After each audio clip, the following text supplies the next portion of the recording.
Absolutely. So when we talk about internally generated revenue at the state level and federal allocations, how do all these come together to help the states, help the federal government in revitalizing the economy? You know, we have always said that,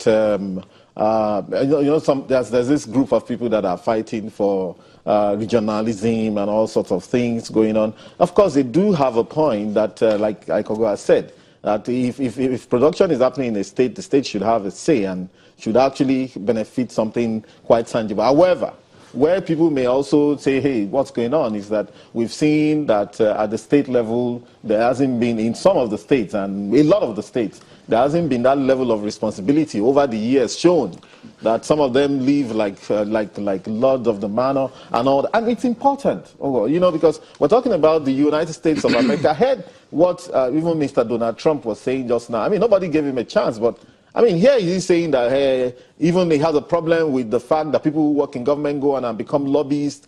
The world wants a new thinking, all right? The world needs new thinking, and if there's without new thinking, it should start from a place like Nigeria. What I've seen is that we are not very good at really thinking deep about our issues.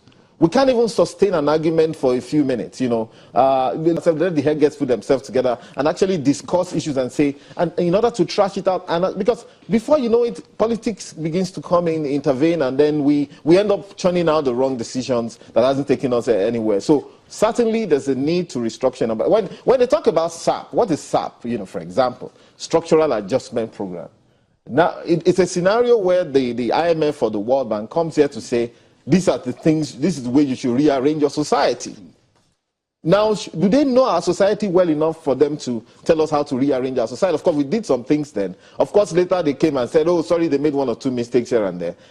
They come and say, okay, look, devalue this, privatize that. And I noticed that in 2008, 2009, 10, when the world went into what is called the global recession with the financial crisis in Europe, they took almost the opposite decisions. For example, they were nationalizing car manufacturers in the US, nationalizing banks, putting money in there. They were creating jobs. They weren't sacking people that much. They weren't sacking people. The government of the US is still benchmarked as to how much jobs they are able to create by their policies. Not necessarily government jobs, but by the policies. However, they were not also laying off people from government work.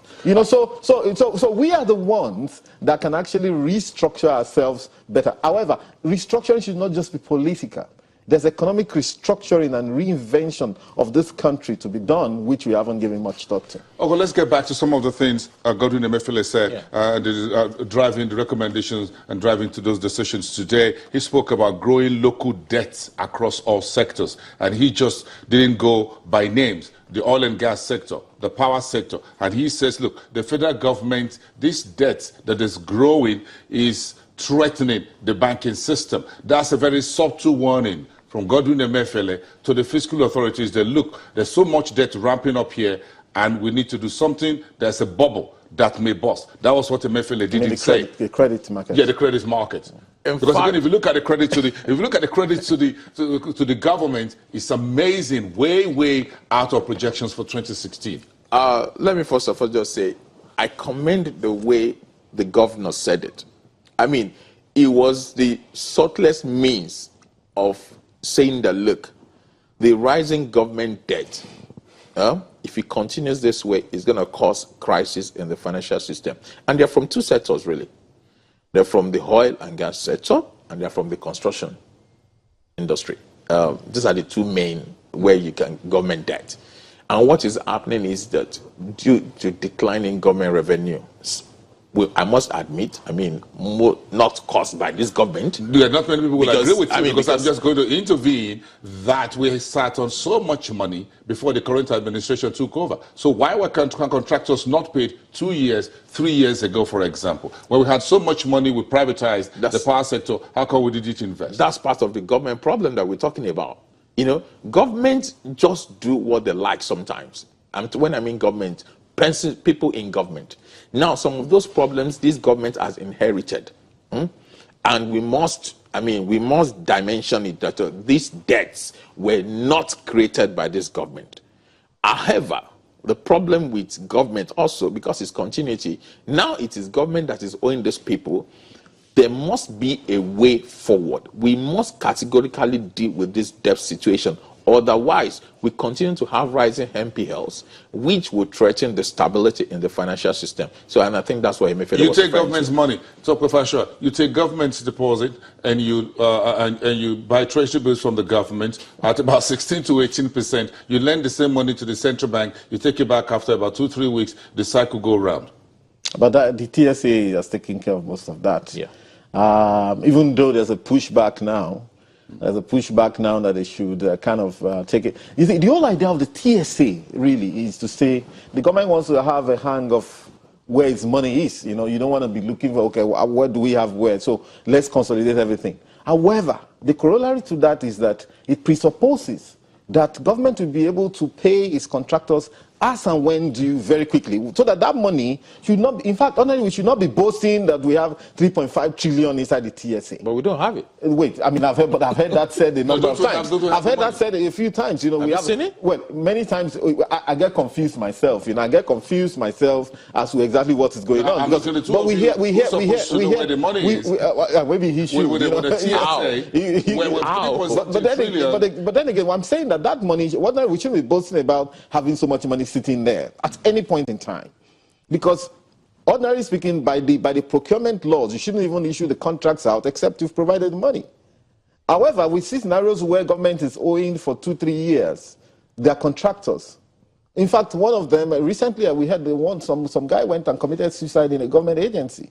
Now, look, I'll kill myself. I mean, I've been owed for 3-4 years. If you don't pay me. And the guy actually jumped and died. You know, so it could be that bad sometimes, you know. So the whole idea of the TSA is to ensure that doesn't happen. However, yes, there are a few ways of interpreting what's going on with the credit markets.